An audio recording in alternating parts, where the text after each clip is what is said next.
Hello everyone, welcome back to my channel. It's me Jinsa. हजुरहरुलाई चाहिँ मैले धेरै time पछि फेरि भिडियो लिएर आएको छु। मैले चाहिँ बीचमा ब्रेक लिएको थिएँ because of my personal reason हैन। अब चाहिँ म फेरि भिडियो कन्टिन्यू गर्छु भन्ने चाहिँ सोचिरहेको छु। त्यही भएर चाहिँ मैले फेरि हजुरहरुको लागि चाहिँ खानेकुराबाटै सुरु गर्न लागेको छु किनभने म पहिला पनि मुकबाङहरु गर्थेँ मेरो बहिनीसँग। अब चाहिँ म यस्तो पानी परिरहेछ बाहिर, त्यही भएर चाहिँ हजुर सबैलाई मनपर्छ होला पकौडा। सो म चाहिँ आफ्नो स्टाइलमा आज पकौडा बनाउन लागेको छु। मैले चाहिँ यहाँ सामानहरू रेडी गरेको छु, बन्दा प्याज, अनि यहाँ चाहिँ मैले मिक्स यो बेसन अनि कर्नफ्लावर अनि मैदा लिएको छु। त्यसपछि यहाँ छ मसलाहरू हैन, अनि यहाँ छ धनिया प्याज खुर्सानी अदुवा लसुन पेस्ट अनि थोरै पानी है त। अब चाहिँ म यिनीहरूलाई मिक्स गर्छु पहिला चाहिँ। सो डोन्ट माइन्ड, मैले चाहिँ हात मजाले धोइसकेको छु है। अनि अब चाहिँ फर्स्टमा चाहिँ म बन्दा राख्छु। यसमा चाहिँ अलिअलि पानी हुन्छ है, खासै पानी नराख्दा नि हुन्छ।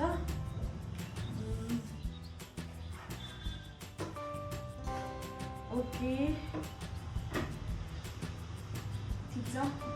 यो चाहिँ अझै मैले मोलेपछि यो अलिक हुन्छ। मैले चाहिँ यो प्याजलाई चाहिँ यस्तो मजाले गरिसकेको छु है। अब यसमा चाहिँ म के राख्छु भनेपछि यो राख्छु पहिला, यो पनि खुर्सानी अनि हजुरहरूसँग भएको भेजिटेबल्सहरू जे राख्दा पनि हुन्छ है। आफ्नै स्टाइलमा बनाउन आइरहेको छु मैले चाहिँ। अदुवा लसुनको पेस्ट सबै हालिसकेँ। पहिला यसलाई चाहिँ मजाले मिक्स गरौँ है।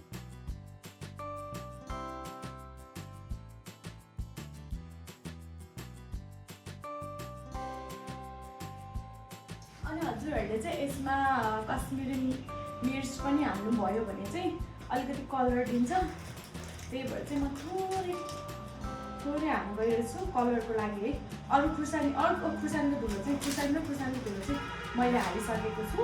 त्यही भएर यो चाहिँ कलरको लागि मात्र है। हजुर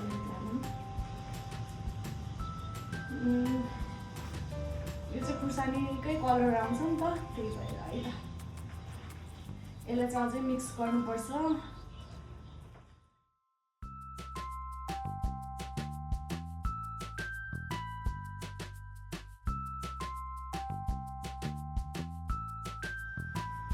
अब हाम्रो ब्याटर चाहिँ यस्तो भएको छ है। यतिसम्मको भएपछि चाहिँ यसरी हाल्नु मिल्छ। अब चाहिँ मैले कराईमा चाहिँ लो हिटमा चाहिँ तेल पकाइसकेको छु। अनि यो चाहिँ यसरी हाल्ने मात्रै हो गाइस। Let's go. तेल पनि तातिसक्यो होला। अब चाहिँ बनाउनु सुरु गर्छु है त। एकदमै सजिलो रेसिपी हो है। आई होप यो रेनी सिजनमा तपाईँहरू पनि बनाएर खानु तातो तातो पकौडा एकदम मिठो हुन्छ। Let's go. अब यसलाई तेलमा फ्राई गरौँ है त। ओके गाइस, अब चाहिँ हाम्रो यो तेल पनि एकदम तातिसकेको छ। फर्स्टमा चाहिँ म तेल तात्यो कि तातेन चेक गर्छु है त। तेल चाहिँ मजाले तातिसकेको छ। यसलाई चाहिँ अलिकति मिडियम हिट गर्दैछु म। अनि मजाले यो चाहिँ म निकाल्छु है, किनभने यो चाहिँ निकाल्छु म, यो दर्न सक्छ क्या, त्यही भएर।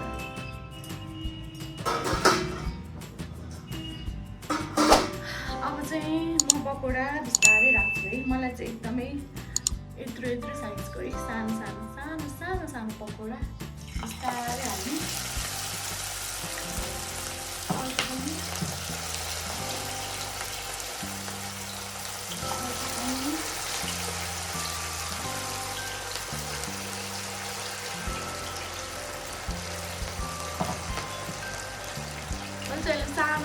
एकदमै सानोमा पकाएको छु। अनि अब यो चाहिँ अलिकति ब्राउन हालेपछि चाहिँ यसलाई पल्टाउनुपर्छ। अलिकति हेर्नु त यस्तो भएको छ।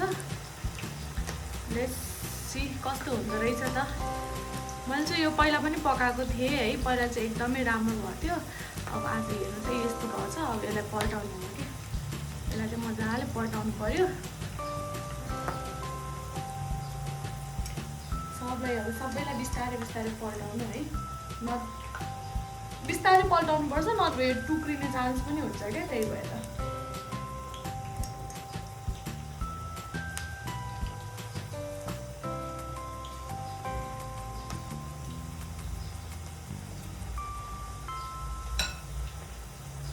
अब यो पाक्दै गर्छ है, यसलाई अब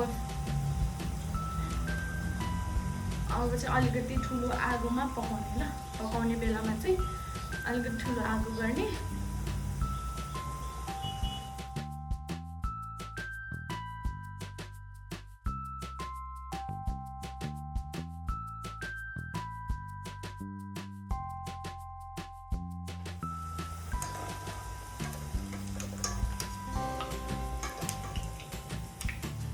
यस्तो देखेको छ है, मैले चाहिँ निकालेँ, हेर्नु त यस्तो क्रन्ची पनि हुन्छ कि यो चाहिँ।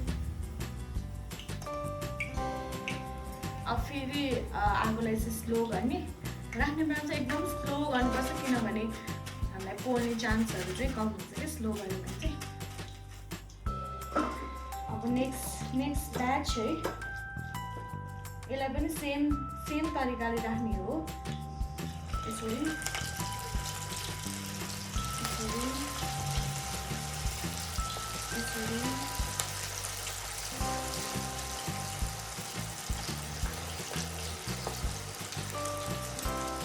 स्मेल पनि एकदम मिठो आइरहेछ के, एकदमै मिठो स्मेल आइरहेछ है। हजुरहरूसँग अरू यस्तो ओपनवाला प्यान भयो भने त्यसमा बनाउँदा नि हुन्छ, तर मैले चाहिँ मसँग चाहिँ यो गरेँ नि, मलाई एकदमै सजिलो लाग्छ कि अरू प्यानहरू भन्दाखेरि पनि, त्यही भएर चाहिँ मैले यो युज गरेको है।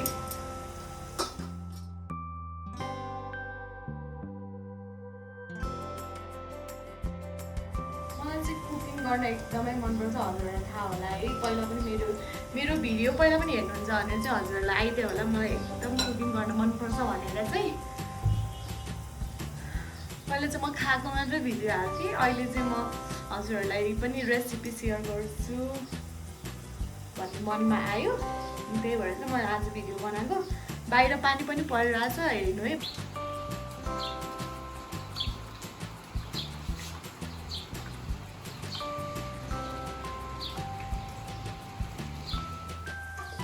मौसमले च्यालेन्ज गर्यो भन्छ नि, सेम मौसमले च्यालेन्ज गरेर चाहिँ मैले पकौडा पकाइरहेको छु।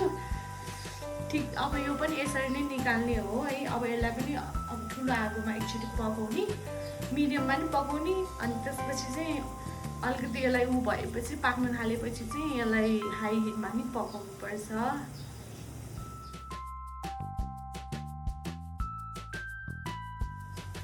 अब म यो बाँकी भएको सबै पकौडालाई पनि यसरी नै पकाउँछु है, अनि यसरी नै पकाउँछु अनि हजुरहरूलाई देखाउँछु लास्टमा कस्तो बन्यो त भनेर। म टेस्ट पनि गरेर देखाउनेछु।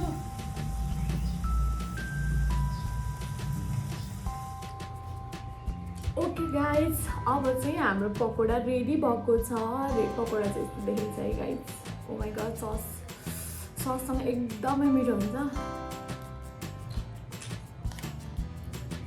हेर्नु न, साउन्ड एकदमै क्रन्ची।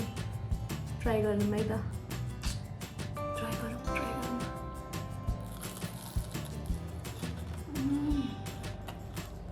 वाउ, मलाई एकदम मनपर्छ है।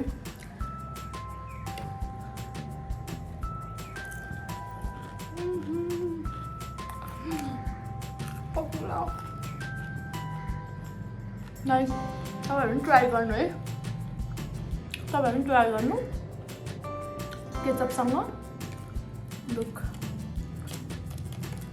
Crunchy. Okay guys, thank you for watching.